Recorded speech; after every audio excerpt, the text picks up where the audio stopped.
이중잣대라는 말이 있지요. 이중잣대라는 말은 어떤 대상을 두 개의 기준을 가지고 판단하는 것을 일컫습니다. 이중잣대는 인간의 심리 가운데서 어찌 보면 가장 오래된 가치 판단의 문제가 아닐까 생각이 됩니다. 이게 진짜 오래된 것이죠. 아주 옛날부터 지금까지. 그래도 앞으로도 계속해서 이 이중잣대의 문제는 우리 심령 가운데서 작동하리라고 생각이 됩니다.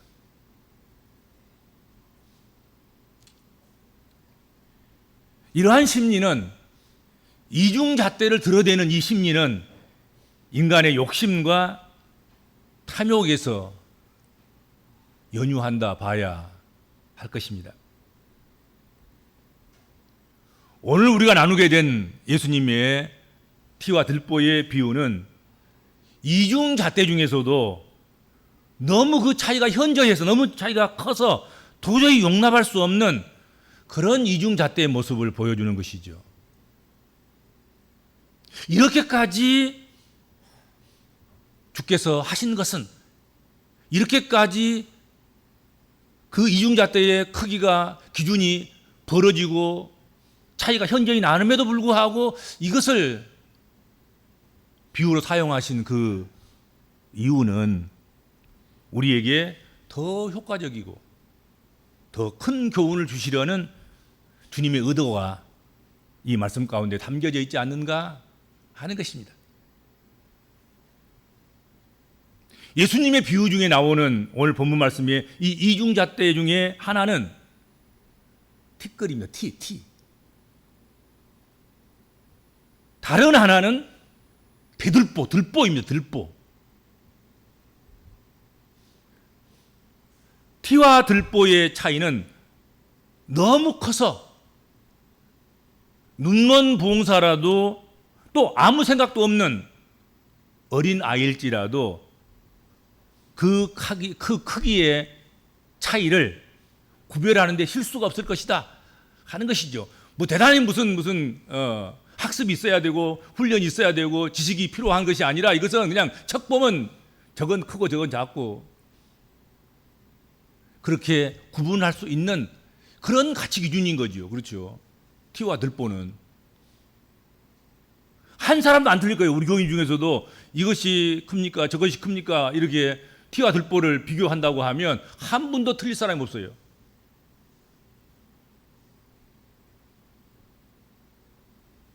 그런데도 불구하고 오늘 예수님은 티와 들보 그 차이를 구분하지 못하는 자들이 우리 중에 있다. 다시 말한다면 평지교훈을 하고 계시는, 평지보화를 선포하시는, 평지에서 하나님의 말씀을, 복음을 가르치는 그 가운데 듣고 있는 무리 중에 이런 자가 있다. 그 말이에요.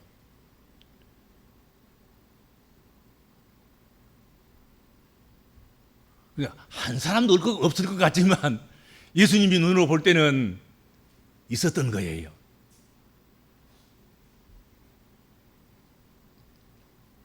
먼저 들보를 한번 생각해 봅시다.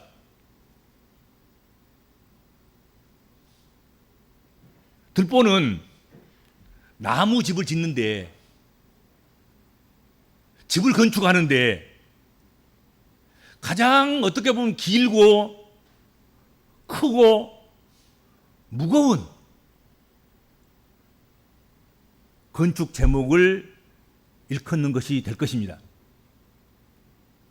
나무집을 짓는 데서 가장 큰 아마도 제목은, 재료는 들보일 거예요. 들보만큼 더 큰 것이 어디 있을까? 뭐 기둥도 그렇게 크지는 않을 것이고, 뭐 썩가리는 더 말할 것도 없을 것이고, 들보가 가장 중앙에 떡하니 버티고 집을 구성하고 형성하고 있는 것이기 때문에 가장 큰 제목이겠죠. 그렇죠? 들보가 빠지면 집이 무너진 거예요. 그렇죠? 가정에도 마찬가지죠. 가정에 들보가 빠지면 가정이 흔들거려요. 교회도 들보가 빠지면 안 되겠죠? 그건 큰 존재에 있는 거예요. 반면에 티는 어떤 것입니까? 티 또는 티끌. 들보에서 어쩌다 떨어져 나간 작은 나무 조각. 바람에 휘날리는 먼지. 이것이 티고 티끌입니다. 그렇죠? 그건 비교가 안 되는 것이잖아요.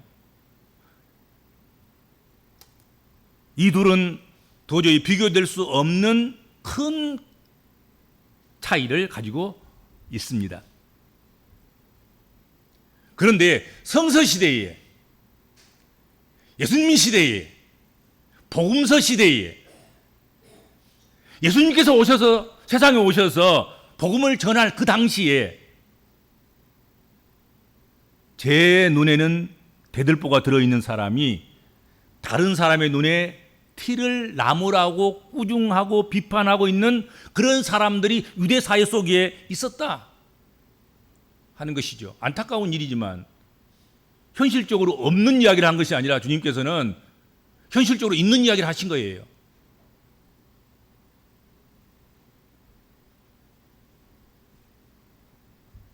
적어도 하나님을 섬기는, 하나님을 모시는, 하나님의 다스림을 믿고 신정주의 사회를 꿈꾸는 그런 유대 사회 속에서는 이런 일이 있어서는 안 되잖아요. 정직한 사회이고 신정주의 사회이고 하나님이 다 감찰하시고 하나님이 다 보시고 하나님이 다 지켜 살피신다, 그렇게 믿고 사는 그 사회 속에서 이런 일이 있어서는 안 되지요. 그런데 안타깝게도 현실적으로는 이상과는 다르게 그런 일이 벌어지고 있었다 하는 것이죠. 그러니까 이상하고 현실은 전혀 다를 수 있어요. 그렇죠? 가장 거룩할 것 같은 그곳에 가장 추잡스러운 것들이 많은 그런 경우도 없지 않아 있어요. 그렇죠? 그럴 수 있는 거지요. 현실과 이상이 동떨어지고 더 차이를 벌려놓아서 전혀 이해가 안 되는, 동의할 수 없는 그런 모습들도 우리가 사회 속에서 발견하고 경험하고 살아가는 거지요.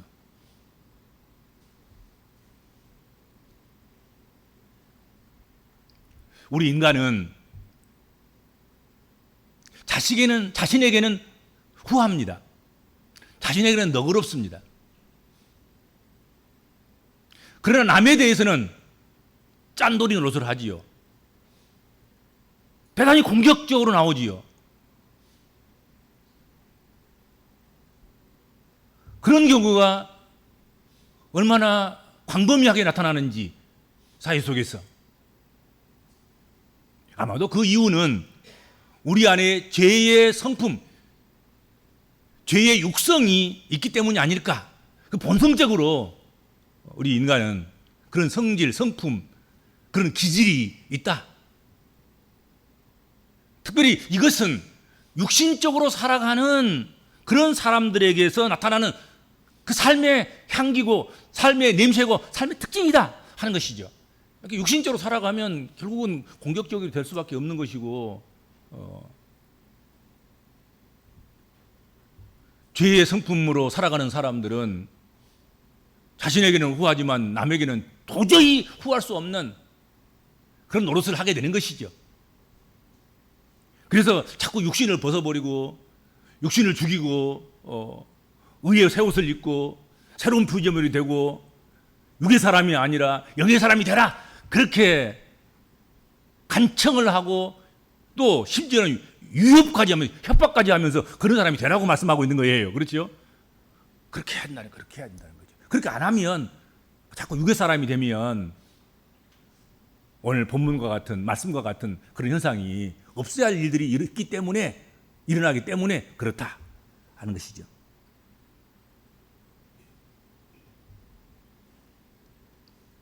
그런데 예수님의 비유 중에 오늘 본문 말씀에 등장하는 이 이중잣대인 티와 들보는 특징이 하나 있어요. 특이점이 있습니다.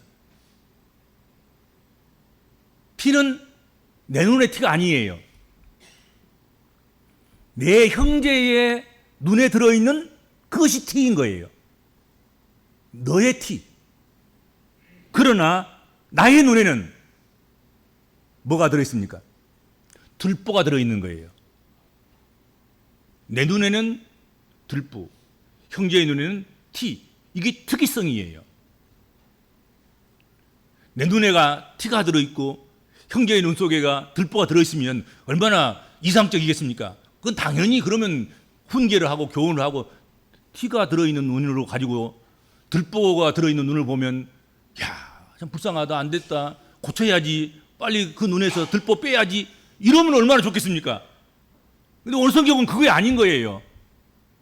빼려고 하는 내 눈 속에는 지금 들보가 들어있는데 빼임을 당할 형제의 눈에는 작은 티끌 잘 보이도 안 해. 그 돋보기로 봐야 보일 거예요. 그거 빼겠다고만 난리 브루스를 치는 그런 사람들이 있다는 것 아니겠습니까?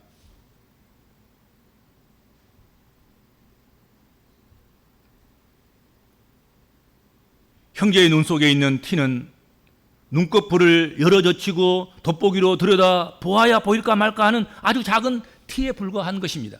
그러나 내 눈 속에 들어있는 눈꺼풀은 들보를 품고 있는 눈꺼풀인 거예요.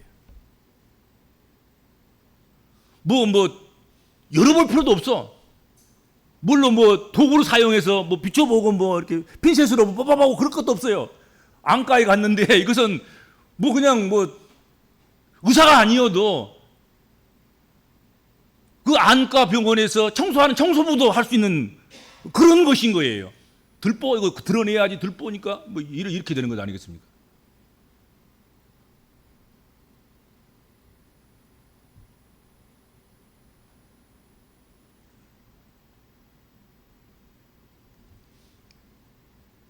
자기 눈에 들보가 들어있는 어떤 안과 의사가 눈 속에 티가 들어있는 환자를 치료하고 있는 그 광경을 우리가 목격한다고 하면 얼마나 우스꽝스럽겠냐 하는 것입니다. 그걸 웃자고 한 일인 거죠. 그런 일이 있어서는 안 되는 거예요. 안과 의사가 들보가 턱 박혀 있는 거예요, 눈에가. 근데 핀셋 들고 티끌든 환자를 치료하겠다고 이리 들러보고 저리 들러보고 그거 코미디지, 코미디. 근데 그런 일이 만약에 사회 속에서 있고 집단 속에서 있고 공동체 속에서 있고 교회 속에서 있고 우리 사이에 있다고 하면 얼마나 우스꽝스럽겠냐 말이죠. 그런 일은 있어서는 안 되겠죠. 그렇죠? 과장도 이런 과장이 없어요. 과장도 어지간해야지 과장법도 통하는 거지. 그렇죠? 티를 부풀려 가지고 대들보를 과장해 놓으면 이건 좀 너무하잖아요. 그렇죠? 그걸 안 해도 알아먹었는데.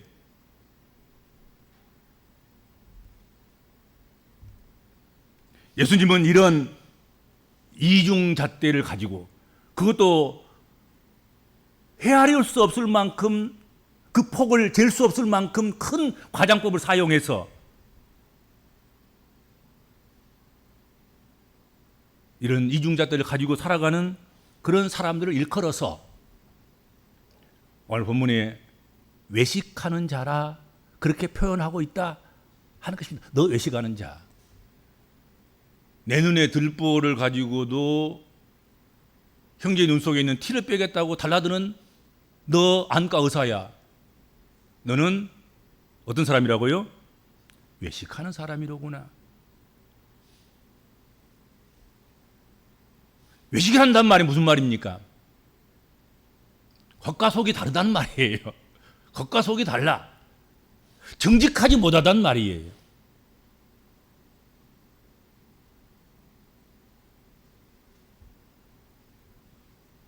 여러분, 예수님께서는 오늘 본문 말씀을 통해서 시비를 가르고 분별을 하는 것을 비난하거나 꾸중하거나 나무래거나 만류하신 것이 아니다 하는 것을 잊지 마셔야 됩니다.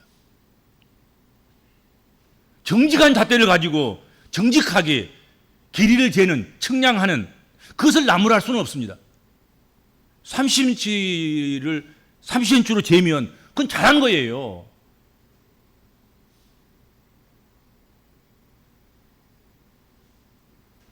그리스도인은 모든 일에 무비판적이어야 된다고 생각하는 그 생각을 고쳐야 됩니다. 예수 믿는 사람은 비판할 자유도 없습니까?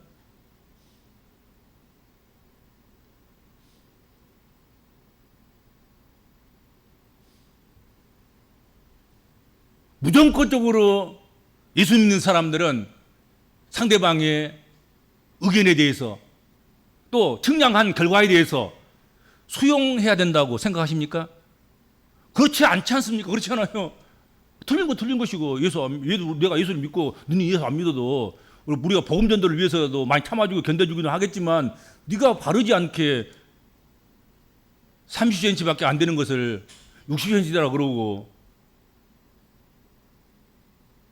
특글을 배들보라고 그러고 그러면 당연히 수용할 수 없는 것 아니겠습니까?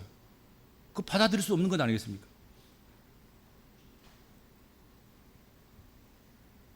어떤 문제를 처리할 때 시비를 가리기 위해서 옳고 그름을 가리기 위해서 올바른 가치관을 가지고 바른 판단을 해서 취사 선택할 자유는 그리스도인에게도 있다.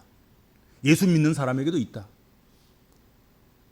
핍박을 받아야 하고 고난을 당해야 되고 수고를 더 많이 해야 되고 인내하고 견뎌내야 하고 참아내야 되고 자기 것을 숨겨야 되고 감추어야 되고 아닌 것처럼 그렇게 살아가야 되는 그런 복음적인 그리스도인조차도 시비를 가는 데 있어서는 옳고 그름을 가르는 데 있어서는 그러다고 하는 것을 그것을 옳은 것을 그러다고 하는 것을 수용할 필요는 없다 하는 것이죠. 그리스도인이라고 해서 그런 자유와 그런 권리가 박탈된 것은 아니다 하는 것을 우리가 잊어서는 안 됩니다.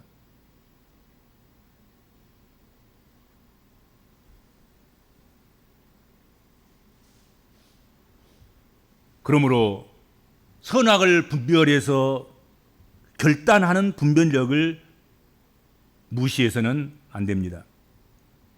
우리 이성을 통해서 배운 지각을 사용해서 하나님 말씀에 근거해서 신앙 양심에 따라서 결단해서 살아가는 그런 분별력을 우리는 무시해서도 안 되고 놓쳐서도 안 되고 잃어버려서도 안 된다. 그런 분별력은 우리 그리스도인들 가지고 있어야 되지 않겠습니까? 선악을 구분하고 크고 작은 것을 그 이치를 파악하고 옳고 그른 것들을 구분해서 옳은 길로 선택해서 옳은 길을 가고 벌받을 곳과 상받을 곳을 구분해서 벌받을 곳을 피해서 상받을 곳으로 달려가는 면류관 쓸 곳으로 달려가는 썩은 면류관이 아니라 썩지 않은 영원한 면류관을 쓸 그곳으로 달려가는 그런 구별된 분별된 그런 사람들이어야 되는 것 아니겠습니까? 예수를 믿어도 희생을 하는 전제 조건이 깔려 있어도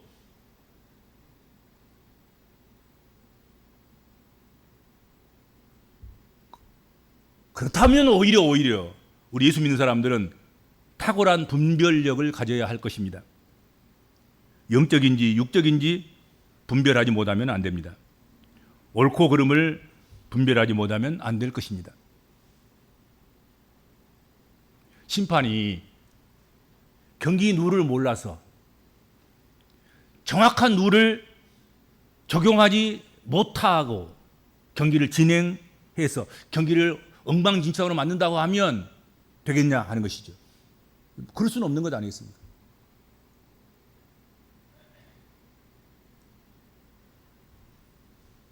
그리스도인들은 오히려 분별력을 잘 길러야 되겠습니다. 하나님께 기도해야 되겠어요. 예수 믿는 사람으로 세상 속에 살아가는데 분별력조차 잃어버리고 살아간다고 하면 우리가 뭐 되겠습니까? 세상에서 조롱거리 아니겠습니까? 하나님 우리에게 분별력을 주시옵소서. 기도하고 분별하면서 우리가 오래 살아가야 되지 않겠습니까? 분별력이 있는 그리스도인이 되어야 되겠습니다. 무엇이 사적인지, 무엇이 공적인지, 이 말을 여기서 해야 될 것인지, 이 말을 여기서 해서는 안 될 것인지, 무엇이 옳은 것인지, 무엇이 그런 것인지, 그 정도로 분별해야 되지 않겠습니까?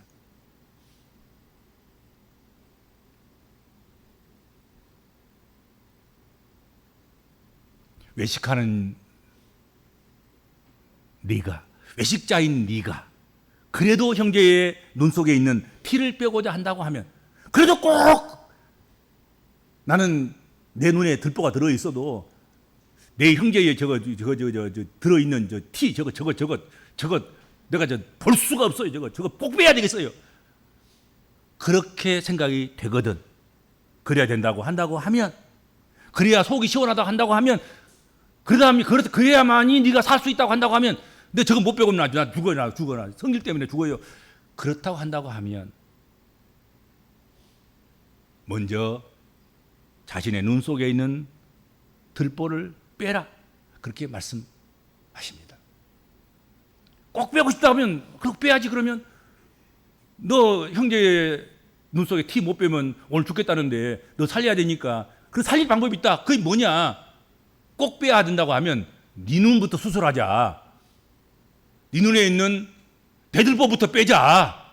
그 다음에 그렇게 빼고 싶은 형제의 눈 속에 있는 티를 빼라. 그래 좋다. 그렇게 말씀하신 거예요. 외식하는 자여, 먼저 내 눈 속에 있는 들보를 빼라. 그 후에야 네가 밝히 보고 형제의 눈 속에 있는 티를 빼리라. 그렇게 말씀하셨단 말이죠. 그렇죠?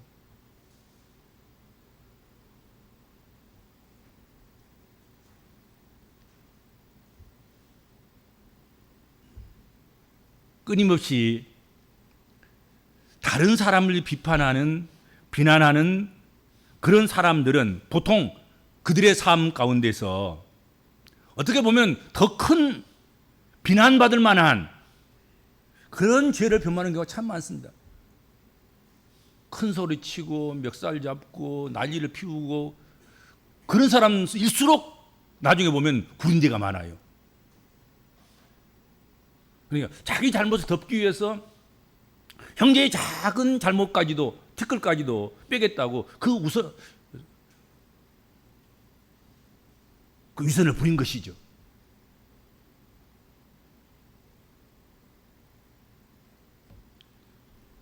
사람은 다른 사람의 약점, 다른 사람의 단점, 다른 사람의 잘못은 잘 봅니다. 다 보고 있고 알고 있는 자신의 약점, 단점, 허물은 아무리 커도 자신에게만큼은 잘 모르게 되고 자신만큼은 잘 보지 못한다 하는 것이죠. 이게 특징이고 이것이 문제인 거예요. 다른 사람은 다 아는데, 다른 사람의 눈에는 잘 보이는데 자기 눈에만 안 보여요. 그렇죠? 자기 허물이나 자기 잘못이나 자기 죄나 자기 단점이나 오히려 자기 단점이나 컴플렉스나 또 자기 허물을 오히려 자기 자랑거리로 삼고 이것은 내 개성이다 뭐 이렇게 포장하고 뭐 그런 경우가 더 많겠죠. 그렇죠? 그래서 남을 비판하기 전에 나의 들보를 생각해야 합니다. 그리고 나는 치명적인 들보가 있다. 그렇게 고백할 수 있어야 됩니다. 남들은 다 보고 있는데 나 자신만 보지 못하는 그런 치명적인 들보가 있다. 그렇게 생각해야 한다 하는 것이죠. 그리고 나의 들보가 무엇인가 곰곰이 생각해 보아야 하고 그리고 찾아보아야 하고 발견해 보아야 할 것입니다. 그리고서야 남의 티를 보고 남의 티를 찾고 남의 티를 빼려고 하는 자가 되라. 주께서 그렇게 교훈하시는 것이죠. 여러분, 자신이 큰 들보를 가진 사람은 어떤 자격이 없습니까? 내 눈에 큰 들보가 있는 사람은 어떤 것에 대해서 자격이 없어요. 오늘 본문에 보면 형제여, 나로 네 눈 속에 있는 티를 빼게 하라 할 수 있겠느냐? 자기 눈에 들보가 들어있는 사람은 형제의 눈에 있는 티를 뺄 자격이 없다는 거예요.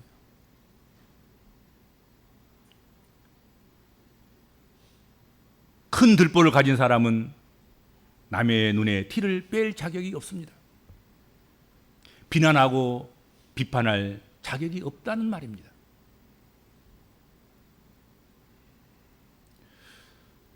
성도 여러분, 오늘 이 시간 자신이 큰 들보를 가진 그런 사람이라는 것을 발견했으면 좋겠어요.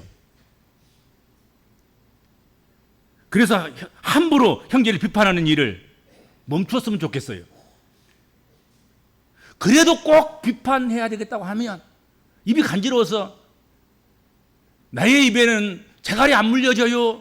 어쩔 수 없이 나는 생존을 위해서라도 내 눈에 들보가 있어도 꼭 형제의 눈에 있는 티는 빼야 되겠어요.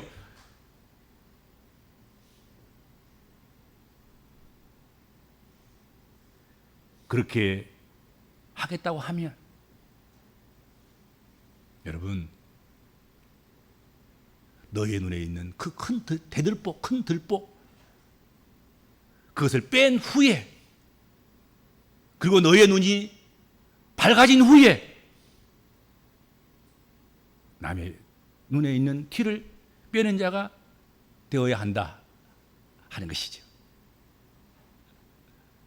그러니까 그것까지 말리지를 않아요. 아, 주님은 너그러우신 것, 너무 그 너그러우심과 자비로우심이 너무 하늘과 같이 넓고 크고 그러신 것 같아요. 그렇죠? 안 된다고 전혀 그냥 봉쇄해버리지 아니하시고, 그래도 꼭 형제의 눈 속에 있는 티까지라도 뽑기를 원한다고 하면 잠깐 멈추고 네 눈 속에 있는 들보부터 빼놓고 너의 눈을 밝게 해서, 그리고 형제의 눈에 티끌을 빼자. 그렇게 하려무나.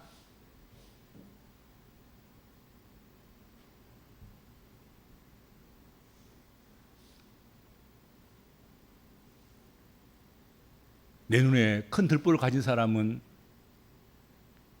그걸 발견한 사람은 함부로 형제의 눈 속에 있는 티를 보고 비판하거나 비난하는 일을 멈춰야 할 것입니다. 그래도 꼭 하고 싶으면, 그래도 나는 입이 간지러워서 견딜 수 없어, 내가 입을 닫으면 나는 죽어요, 꼭 해야 되겠어요, 그렇다고 한다고 하면 나의 큰 들보를 뺀 후에, 그리고 내 눈이 밝아진 후에 남의 눈에 있는 티를 빼는 자가 되어야 할 줄로 믿습니다. 그렇게 되시길 바랍니다. 주님 감사합니다. 오늘 주신 교훈의 말씀이 남 얘기가 아니라 우리의 이야기며, 우리 가정 사이며, 우리 교회 사이며, 우리 지역 사이의 문제이며, 이 좁은 땅덩어리, 이 나라와 이 민족의 이야기가 아닌가 생각합니다. 주신 말씀을 교훈 삼아서 주께서 말씀하신 대로 순종하고 헌신하고 섬기고 남을 나보다 더 낫게 여기며 살아가는 우리 복음적인 복된 그리스도인들이 되도록 은혜를 베풀어 주시고 함께하여 주옵소서. 예수님의 이름으로 간절히 기도하옵나이다. 아멘.